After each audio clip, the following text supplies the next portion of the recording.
Hey everyone, Vince Giordano, Junior at Kinney Library, and each day I give you a short video and answer your questions, so ask us anything. And today we have a fellow librarian here, Dr. Molly Kinney. Hey Molly. Hi, good afternoon. Yeah, I guess it is afternoon or whenever this posts. Yeah, how are you doing these days? I'm okay. I just spent the entire morning doing something that I've spent my entire career trying to undo. So, since dinosaurs roamed the earth and I've been a librarian, I have worked my entire career to get rid of barriers to service, whether that's physical, as in handicapped accessibility, whether it's getting a carpenter to cut down adult tables and chairs for children, lowering circulation desks, redoing parking lots. This morning, in anticipation that someday we will open up again, I spent the morning with county maintenance figuring out how to put shields at our service desk to keep us safe and to keep customers safe. Just about broke my heart, because I think that's going to be a huge barrier to service. But at the same token, if it allows us the safety to open up, then it will be worth it. So it's been kind of an ironic morning, and we just want to get opened up, but we want to open up safely. Yeah, when I was at CVS last week to get a prescription, it was all set up that way. Everything was like, it was like you're in the Bank of England. You know, it's all walled off, and they got tape on the floor, and if you step a hair closer, they yell at you, and everybody's just, on edge. And I think so. I mean, we're putting away furniture, casual furniture, because that's not going to be a solution for right now unless it's 6 foot apart. So I walk around with my yardstick measuring what we're doing and trying to figure out how to offer service when we're not open. And I have finally come to the realization that as much as we would like to offer service, sometimes there's just nothing we can do. And I hope that folks realize that it's not that we don't want to do it, but I can't pass you a book out the book drop. And I can't let you in this building. So if you are a book person, then I hope you have a nice home library, or you at least have those very, very all-time favorite books. And now's a great time to reread them. So were you able to get those dividers set up at your library? Not yet. The guys, our county maintenance guys took measurements, and they're going to create, hopefully, strong but temporary, with lumber and, so that we can still check out books underneath between the divider and the desk. but there's a shield for customers and staff, so that we'll do everything preventative that we can to ensure safety. Is that what you're doing? How are you? We haven't even gone there yet. It's good to hear that you're doing this with your county maintenance. I can talk with ours.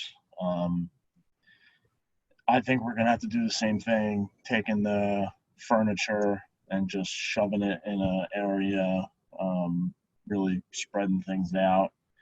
Our our front desk is kind of, it's like the shape of an, I mean, it's like a shape of a uppercase C or a big L, Um, so it could be easy. It's not like you have to do some kind of hodgepodge thing.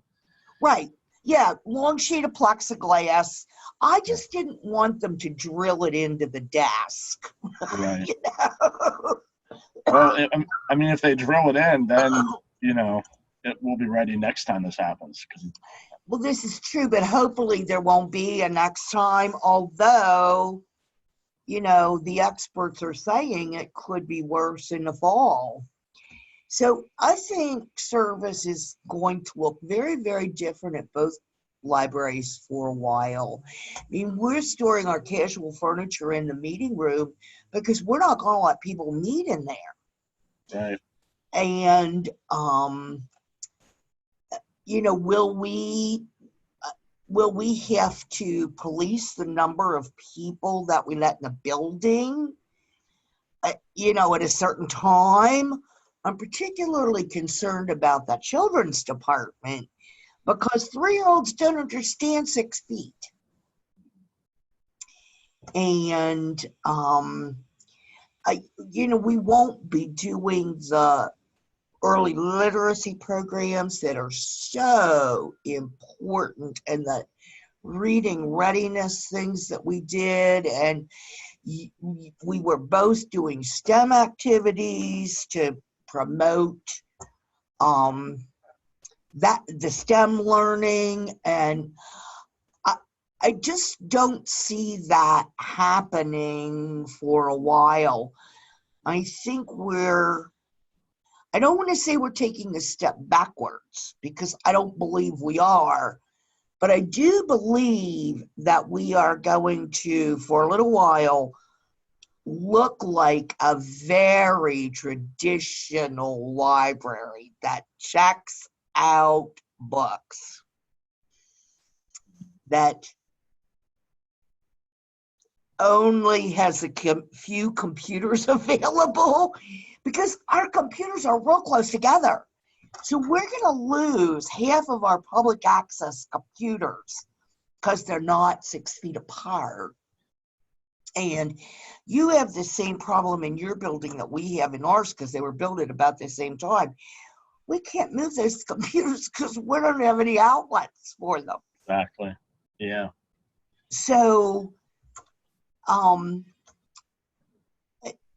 I hope that folks will think through what these changes are for us, and not come in to the library expecting exactly what they had before we closed. Yeah. I hope that people will be patient with us, because we are doing absolutely all that we can to both follow the guidelines and get reopened. So it seems sometimes like a catch-22 situation, and it's like, oh, but then my old librarian heart says, yes, we're going to check out books. I'm not going to have to be an internet Nazi and throw people off the computers. And so this is what happens when you get old. Don't ever get old, Vince. I'll die young. Yeah. Yeah. Yeah. Yeah, it's going to be interesting, because while our services and our offerings are going to be different. There's still going to be people coming through the door who either want life as usual or need life like it used to be. Like, I know we'll need to scale back our computer stuff, but we're still going to get people who are going to come in and they got it on their phone. So we got to be passing the phone back and forth, and Yeah, it's going to be challenging. it is. It is. And, you know, think about this. Why do you have to be scared to read the newspaper? I don't know about at your library, but we sometimes have 20 people a day ask for the newspaper. And I was thinking about that this morning. You know, do we pass it out with a pair of gloves? Do we tell them they have to have gloves to read it? Do we laminate it? I mean, I don't know what to do here. It's like, okay, well, read this at your own risk. I don't think that we would be liable, but neither do I want public health to come in and do contact tracing and say, oh, wow, everybody went to the library and got Yeah. the coronavirus. So it's like little things that you would never think of. And, you know, the whole glove thing and the whole mask thing, and it's, it almost makes me want to retire. Almost. Yeah. Yeah, it's wild. Now, before all of this happened, you and I would go the last Friday of every month and get lunch.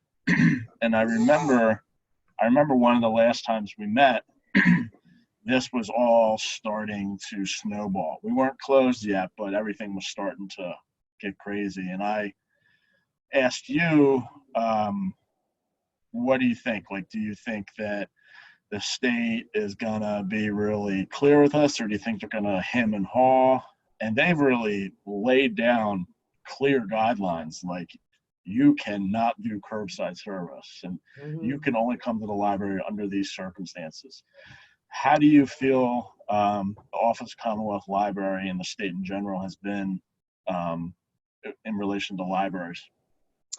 Well, you know, I think that when it finally came to their attention, they were very clear. And by that, I mean the Office of Commonwealth Libraries is part of the Department of Education. So when they closed schools, okay, they made no mention of libraries.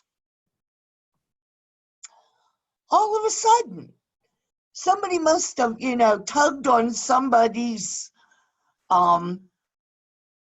sleeve and said, but what about public libraries? So at 5:45 on a Friday night, as you well know, we got this email, close, period, Bomb drop. amen, bomb, okay? Yep. Hello, like we aren't a Monday to Friday operation. So what you are asking us to do is just basically shut the doors and walk away. And I don't know about you, but that's exactly what we did. Okay, we sent out a message via Facebook, Twitter, and Instagram and said, we are closing at noon. Get in here now and take lots of books. I believe that day we had record checkouts. And then we closed. And we closed with very clear guidelines. So the state, the Office of Commonwealth Libraries did give us very, very clear instruction. I hope that they are going to give us that same kind of clear instruction when we return And I believe that their instruction for reopening will be a lot more flexible than the instruction was for when we closed. So, for example, those libraries that want and can offer curbside service may want to continue to do that. Okay. While those of us who might not be able to offer that service will be able to offer something else. We will be able to let people into the building. We will be able to. I am certainly not at all opposed to curbside service. And but it's very, very staff time consuming. And it assumes that people have transportation. When I started off talking about barriers, you and I both know that in Mifflin and Juniata County, some people are transportationally challenged and cannot get to the library. Yeah, they rely on a ride or on somebody else's transportation. Yeah. So, will curbside service work for us? I don't know. I do honestly believe that in both of our libraries, we are browsing libraries. People want to come in, they want to look at the stacks, they want to get staff recommendations, they want to see what other people have checked out, and then they pick. So, is curbside service a good option for us? I don't know. But if the state gives us the kind of flexibility to reopen in a way that serves our community, we are smart, resourceful, flexible people. And we can figure this out.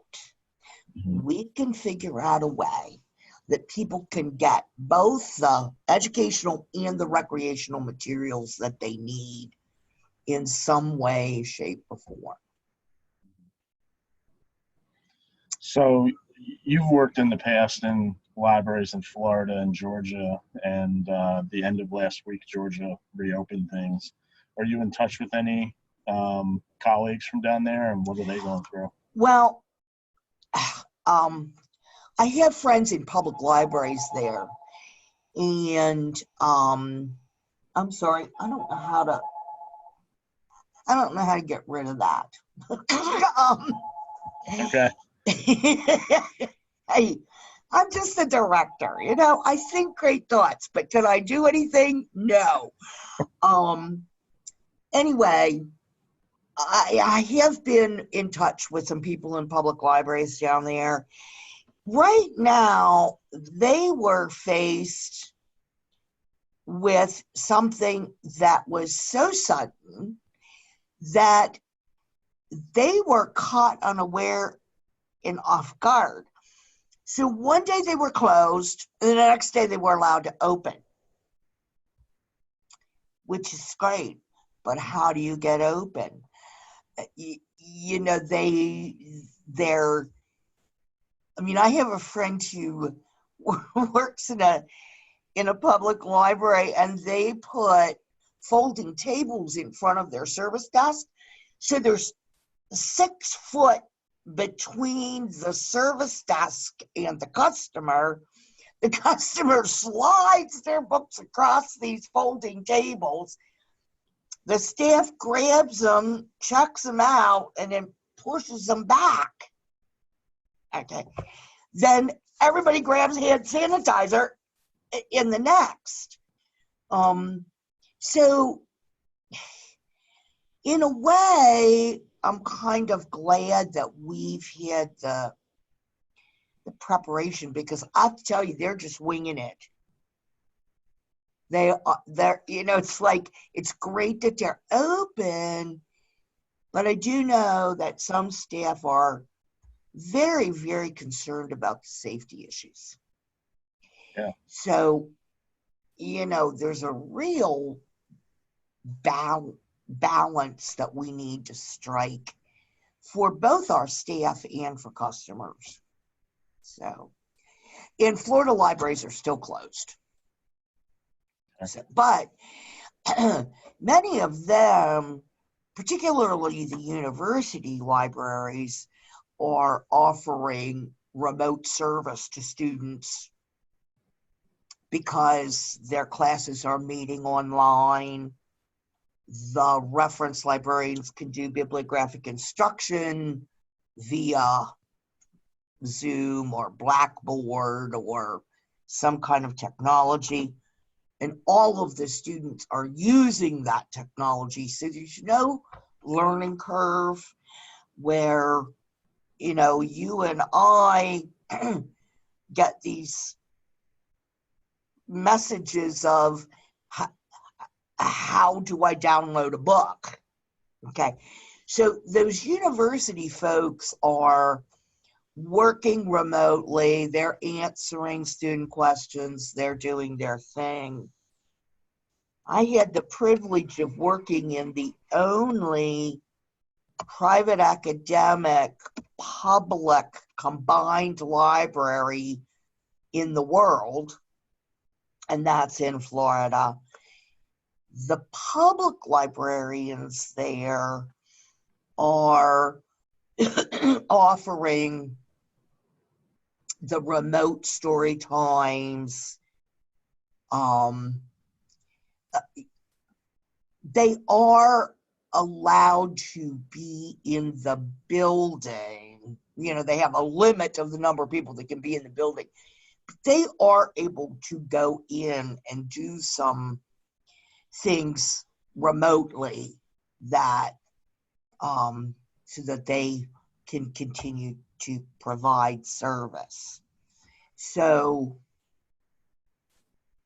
I don't know when Florida libraries will open either, but Georgia libraries, I think some of them have not yet opened yet, but you know, the governor there he's not interested in having anything closed. Yeah. I think the original spirit of our country being so individual, I think that makes some of these collective sacrifices so difficult. You know, you see so much pushback in our state of Pennsylvania where Tom Wolfe releases, you know, orders, and then on, you know, the comment section, it's all this like, you know, we're supposed to be free and yeah, you know, liberty, and it's as if, you know, he's a British, you know, king trying to tell us what to do and we're rebelling, and it's, yeah, it's just so hard. And it also doesn't help that this is a invisible virus that we can't see, and if we think we're invisible or think we're safe enough, we'll just ignore it, and then it's too late. Yeah. I had an experience yesterday that really made me laugh. I was in a local convenience store, and there were 4 big burly guys in there getting sandwiches for lunch. None of them had a mask on, even though the sign on the door said you must wear a mask to come in. Okay. I'm standing there in my mask, and this little girl, I don't think she could have been more than 5 or 6.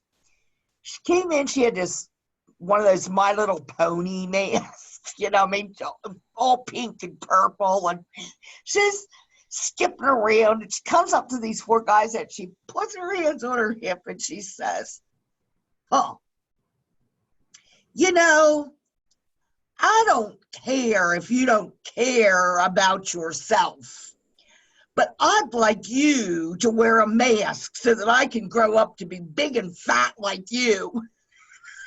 Oh. And these four guys went with their sweatshirts. And I thought, you go, little girl. You go. You just, because nobody was saying anything to them. Okay. And frankly, I wasn't saying anything because I had a real bad experience earlier in the day when I did say something to somebody about wearing a mask. And he told me that he had consulted a lawyer, and the lawyer said the governor couldn't order anybody to wear a mask, and he wasn't going to wear a mask because it fogged up his glasses. And I thought, oh, okay. So God knows where you've been, and now you're here talking to me. Don't you care? If you don't care about yourself, I don't care. But could you just care about others? And I wish I were cute and little like that little girl, because man, those guys were mortified, I think, on 4 or 5 different levels. And the little girl she got a milkshake, and I paid for it because I thought, you go, girl. So I get that people here are rugged individualists. I understand that. That's one of the reasons why you and I live here. It's one of the things that we like. Okay. But, what was it that Spock used to say? The good of the many outweighs the good of the one, or whatever that was. And he wasn't entirely wrong. No. So, yeah. But I don't, you and I are going to wind up being mask police. Mm. Yeah, like, get out your sheriff badge and put on it, mask police. Not only do you need shoes and a shirt to come in, you need a mask. Now you need a mask. Yep. Well, I let the kids come in without shoes, not without a shirt. I let them come in here barefoot. Yeah. But they're not coming in without a mask. Yep. Yeah. So I'm up here in Mifflin County, living here, and I can tell at your library. How is it in Juniata County living down there? Well, there's a lot of rugged individualists in Juniata County, by God. And yeah. So the thing that's scary for some of us is that the numbers are so high for Juniata County in comparison to the surrounding counties. What's particularly troubling is, we have the least amount of residents of any of the surrounding counties, and yet our numbers are so high. I don't know where that's coming from. And, there are people that are pointing fingers at certain places, which I don't think is fair. We only 2 weeks ago did the Department of Health start tracking employers on positive cases. So that makes it, at least for another month, it's going to make it impossible to get any valid, reliable data. So, a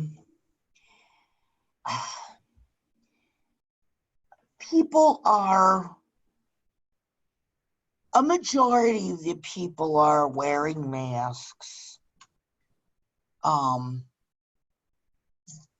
There's a very large component of our population that's faith-based.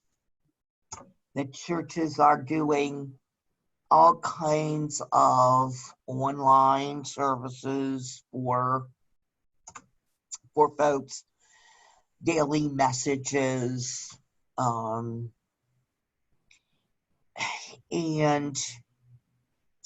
when you only have 2 grocery stores to shop at in a county, doesn't give you a whole lot of leeway. So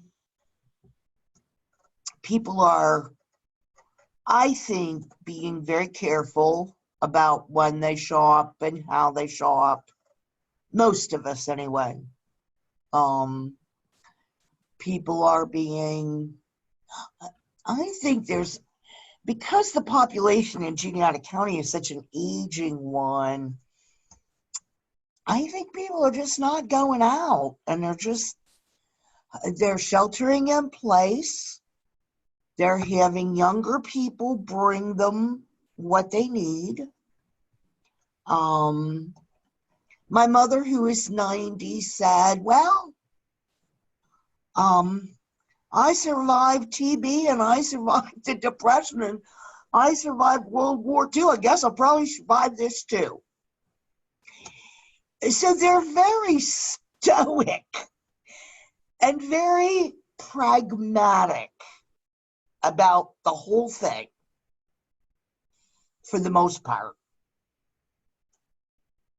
But it is troubling that we have such a high number, and it keeps climbing. I don't know what the paper said today, but yeah, I think it's 79 cases or so. I remember reading a report recently statewide that talked about different clusters of counties that were in good shape or ones that were more vulnerable, and the more vulnerable batch included Juniata County, and said some of the reasons were there's a good deal of nursing homes, retirement homes, senior homes, but aging there's population. been no cases. Do you know that? No, I didn't. No cases of senior nursing, assisted living, which is really great. I think Mifflin County has one, and I think I forget, but yeah. And there's no in-county hospital in Juniata County. You'd have to travel. Mm-hmm. Where we're at up here, we've been using a service called Instacart for our groceries. So you can create an account, and it lets you have somebody shop for you from either CVS, Walmart, or Aldi's. And we do an order once a week with Aldi's, and we go online and enter in the things we want. And it's nice. Somebody goes and does it. We pick a day and time that we'd like it done, and it's done in real time, so we can track it and see, Joanne just picked up the bag of apples for us. Oh, wait, that kind of apples is out, and she'll send a message, say, hey, would you like this, substitute? And we just give, some instructions to pick those things up and then drop it off on our porch. And then we give her a really nice tip, and that's it. That's great. That's really, I don't other know than about that, other than that, I haven't gone into a store. I've gone to a couple stores and done curbside, but I have not been in I went to Dollar General and I bought like a flat of bleach. So that's it. Well, now, I had a doctor's appointment. I had bronchitis a couple of weeks ago. I mean, right in the frenzy of all of this, okay, I got bronchitis and I had to go to the doctor. And I kept thinking, There's sick people in here. Anyway, my physician's assistant told me that I should buy hydrogen peroxide instead of bleach. Okay. And you know what? You have trouble finding bleach, but you can find hydrogen peroxide. So, hey, all you listeners out there, now don't create a shortage in hydrogen peroxide. But she says it works equally well as bleach, in some cases better. Okay. Just saying. Know Hi, that. Emily. So, what kind of work are you getting done when you come in to the library? Well, unfortunately, we've lost the key to the book drop. Okay, so the book drop is permanently open. Wow. Okay, so even though we've told people, please don't return things, well, guess what? The message is not getting out. Well, I shouldn't say that. I think it is now because I ranted and raved in my column one Saturday about don't return your books. Okay. But, I mean, we just had books everywhere. Everywhere. Okay. The book drop was so full it got stuck. Like women, they're prying the books out. So actually, in anticipation of reopening, I don't know how many hundreds of books I've checked in, which was not really my intent. My intent was just to come in here, check on the building, make sure everything was okay, and leave. But I thought, oh goodness, like how are we going to get all these books checked in when we reopen? So I have been checking in books. Now I'm also working on a project that I'm really, really excited about that I'm hoping I can get up tomorrow. Our garden is being redone by the master gardeners. And unfortunately, they have not been able to work on the garden because of all of this mess. And so I keep anticipating that, someday they'll be able to get in there and work. And I saw this really clever idea where you take a picture book, make copies, generate color copies of it, laminate it, and put it, each page, on like a dowel rod, and then like start at one end of your garden and work all the way around the garden. I thought, ooh, what a great idea. So I bought 2 copies of Planting a Rainbow, Lois Aylert's Planting a Rainbow, cut them apart, put them on sticks, and then the master gardeners donated seed packets so that at the end, after you've done the story walk, where you walk around and read the story, you take a packet of seeds with you so that you too can plant a rainbow. That is so cool. Isn't that cool? It's a great idea. It is a great idea. So thank you. Yes, pat yourself on the back, Molly. I stole it. I stole it from a library somewhere. Okay. So started it last week. It rained. Okay. Thought I'll get this done tomorrow. It rained. Hopefully, so today I thought I had it all ready to go, and I'm 2 dowel rods short. So you have to run somewhere, get two downloads to get it finished up. So hopefully I will have it up tomorrow, if it doesn't rain. Okay. And I'm hoping that people will enjoy it. This book is a really neat book because it's got a lot of early literacy concepts. It has colors. It has sequencing. It has really bright illustrations that are very engaging for young children. I'd like to do something for older children too, but I haven't quite found something I think will really work with them. So, we'll keep this up, and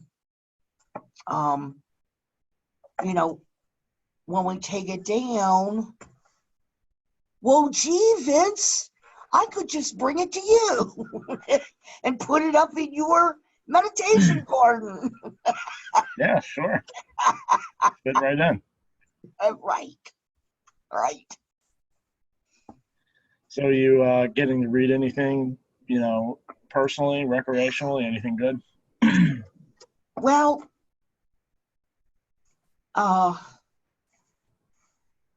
yes and no. I mean, I'm always reading. There's certainly no doubt about that. Okay. But I thought, well, I like big books and I cannot lie. Me too. So I'm rereading Ken Follett's Century trilogy. And it's just as compelling the second time I've read it as the first time I read it. But each book has over 1,000 pages. Well, I'm old. I have arthritic hands. I can only read so long, and then my arthritis kicks in. And, I have to stop reading because my hands hurt. And don't tell me I could do this as an ebook. It's not the same. No, it's not. So I'm reading that. And then one of the books that our book discussion group read was The Bookwoman of Troublesome Creek. I think you have a copy of it. I checked your card catalog before. And that's a really, really interesting historical fiction about the pack horse librarians in Kentucky that were part of the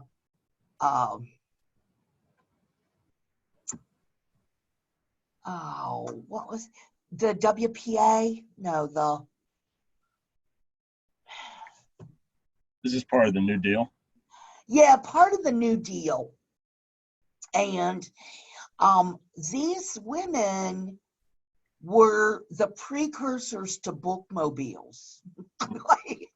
They had these big satchels on the back of horses, rode into those mountains, into the hills of Kentucky, and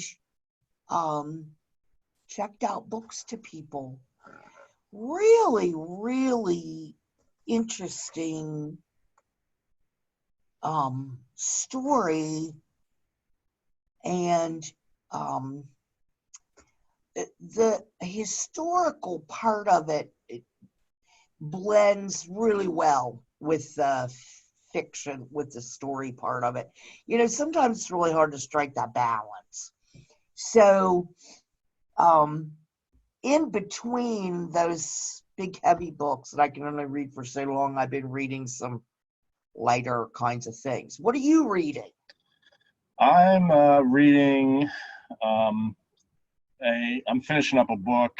It's a gift to me. It was a gift to me on college and higher education, and it's written by a guy who kind of gives different vantage points on college from the vantage of standardized tests and how they factor into admissions and how it's just like a racket, trying to get to certain scores, and how now actually some schools are test optional. Mm-hmm. Then it focuses a lot on kind of the divide between the really elite colleges, the Ivy Leagues and Stanford, and then all the rest, and people trying to get people, from less fortunate backgrounds or minorities into those high academic, institutes. And actually, when they do get there, it's not perfect. Trying to fit in if you're maybe poor in a very rich area and being treated differently. I'm almost done that book. That one's interesting. I graduated from college 10 years ago and then high school 15 years ago, and reading that and then going into the schools over the last few years, I just feel like it was a different planet. Like everything's on a tablet, or the SAT scoring has changed, and I would never want to be back in that. It just seems so much, and it's all on kids too. It's not like this is adults bearing all of that weight, like all that pressure on children. Mm-hmm. Yeah. So I'm reading another fiction book, but I don't really like it too much. It's I don't even remember the author's name. It's the book The Snowman. They made the movie out of it. It's the Harry Hole novel. Um, yeah, it's about this serial killer, and it's in Sweden. And I guess before he kills you, he makes a snowman on your front lawn. And typically, you make a snowman and it faces out towards the street, but he makes it and it faces towards the house. And that's kind of like the sign that, bad things are going to happen. So I just have some books that I thought I would want to read, and I'm kind of separating the wheat from the chaff right now. Mm-hmm. Mm-hmm. Well, I always take a look at my friends on Goodreads and see what they're reading. And, some of my friends, whatever they're reading, I think, not going to read that. Like, their taste and my taste in books are completely different. Then other people, I think, well, I could try that. But I find that picking my own books works the best. I do take recommendations from other people. I do, and I enjoy those. And I belong to two book groups, two book clubs. And so oftentimes those were not books that I would have picked myself to read. But because they're book club books, I read them and I think, oh, well, I'm glad I read that. So, I don't know. Yeah. How are your book clubs? You and I are totally different readers too. Yeah, we are. I like reading your reviews, your good read ones that pop up on my Facebook feed. But I look at them and I'm like, gee, if you gave me 1,000 picks for books, I wouldn't pick that book. That's right. I knew it's not like the book. It's not like I think the book is crap or anything. It's just like it's just not something that would ever. Thing. Yeah. Not your thing. So, and that's okay. I mean, it's a good thing we don't like the same thing, because, if I have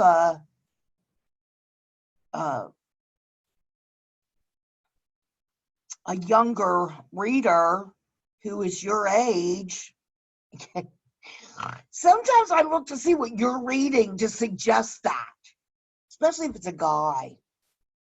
Um, And if I have a geriatric reader, I'm your girl. I'm your woman. Like, there's never been a romance I didn't like, okay? And good Lord, I even read Danielle Steele, which probably should not admit in this video, but she used to write good books.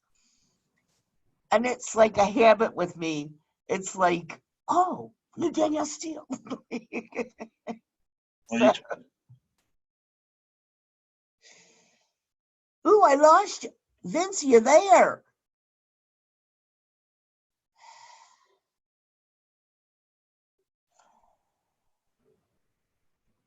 can you hear me? Yeah. Oh, okay. Now you're back. Now I'm back. My internet, this is so hard, like doing these things. I'm realizing how much my internet sucks at home and how much I miss my work internet because I'm trying to do like daily work on devices that are only meant for leisure, internet only meant for leisure. So it's challenging. Yeah, that's another reason why I like to come into the office, like when we have virtual meetings or, you know, whatever. Yeah. Because it's just easier than I don't feel like I'm at work when I'm at home. It's like I am working, I'm producing, but I don't know that I'm producing at the highest level because I need to be at my desk and I need to, but that too needs to be thought through because people say, well, when you work in a public library, you cannot telecommute because of the public service aspect. And I agree to a large extent that, yes, that is true. But we've also found out during this time that there are some things that we can do at home and that, perhaps it's an option that we at least need to consider as we hire younger and younger folks, because that's something they're used to. Yeah. So I don't know. Libraries are a wonderful place to work and they're constantly changing and just, it's kind of exciting. And although I wish we didn't have this pandemic, in some ways it's given us much to think about in terms of service and in terms of policies and procedures, how we deliver that service. So, every once in a while, you need to rattle the cage. I didn't need to rattle it this hard, however. Yeah. But, I did discover that maybe we need to rethink some things. Well, now you got some time to work on that policy manual of yours. Oh gosh. I don't think I'll ever get that thing done. This is like my cross to bear. Like if I could hire somebody to do this, I'd hire them. Because it's, when you start with nothing, which is basically what I started with, it's a monumental task. Very big document. And, it's very hard to do in an isolated setting, because I don't have anybody to say can you read this and see if it makes sense? could you look at this and tell me whether this is what we do? Like, I have not been able to work on that simply because there's no feedback, interaction, engagement, which I kept thinking, oh, good, we're closed, I'll get this done. Just not happening. So. I personally like the time to be away from people so I can just put my head down and do it. But Megan, when she's doing work, I mean, normally if we were at work, she would be calling or emailing me and asking me, but she'll be like, hey, does this email look okay that she's about to send out, and wanting that, dialogue. And for me, I usually want to do these things and people want to come in and have their own dialogues with me. And it's hard to do deep work, Yep. deep focus work. But at times, now that everything's been stripped away, at times I kind of feel like I'm scraping the bottom of the barrel. Like, okay, I got through my to-do list, and Yeah. I don't know. This doesn't feel like a vacation to me. It's not like I'm enjoying it and getting to binge watch TV and everything. Like, it's a We're grind. not on vacation. I mean, You know? but that Saturday, people kept saying, well, enjoy your vacation. Well, enjoy your vacation. I'm not on vacation. No. Like, if I was on vacation, never mind. I mean, like, this is not a vacation. This may be the hardest I've worked in a long, long time. Because it's so, it's so nebulous. It's like you grasp at this, and then you get another piece of information. Oh, well, let that go. Now you have this new information, you grasp at that. So it's not like quicksand, because we're not sinking. But you know what it kind of reminds me of? Being at the shore and having the tide go out and your feet kind of slip in the sand. That's what I feel like all the time. Like, I never could quite get my balance here. I don't know whether that's the way you feel and I don't think that we're alone in that feeling, because other people are living this too. But